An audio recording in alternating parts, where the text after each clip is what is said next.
Salut à tous, donc j'ai voulu pousser un peu le bouchon un peu plus loin, de façon à avoir un petit peu le radiateur 3 ventilos durant le voyage, si s'il n'a pas eu pris de choc, parce que c'est des petites résistances qui sont dedans, et voir s'il n'y en a pas un qui fuit, tout simplement, hein, tester le matériel qui a voyagé je sais pas combien de kilomètres hein, de la Chine à ici, et voir si tout fonctionne.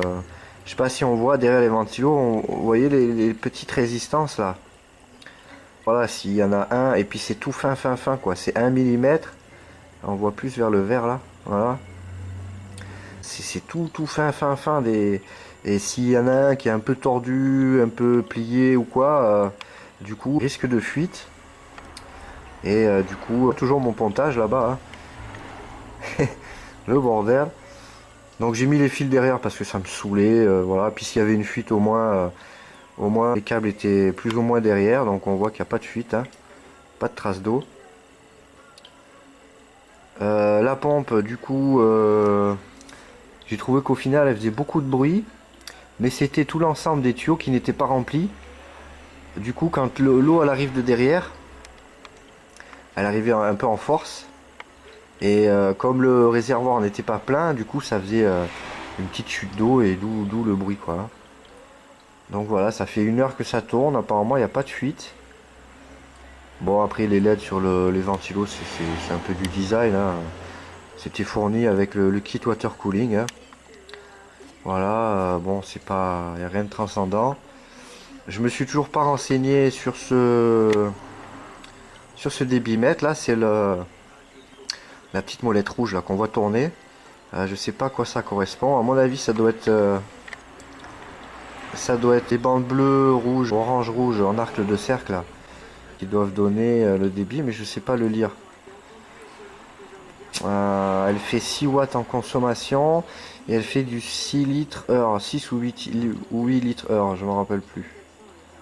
Donc après les moins 20, je sais pas, les 20, les 60, 100 H, je vais me renseigner un peu plus sur ce que ça veut dire. Voilà, donc on voit à 15 degrés 9, donc le bordel.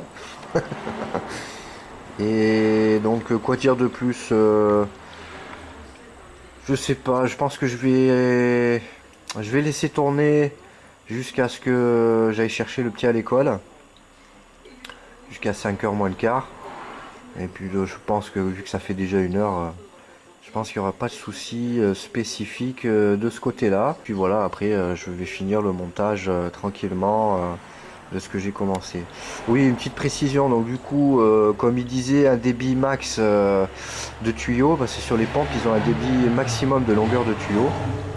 Bon après, c'est des bulles d'air, ça sera à régler à la fin, au peaufinage du montage du circuit de l'eau du water. Et pour dire que ouais, il y a un débit max sur chaque pompe par rapport à la longueur de tuyau, donc c'est très important à prendre en compte.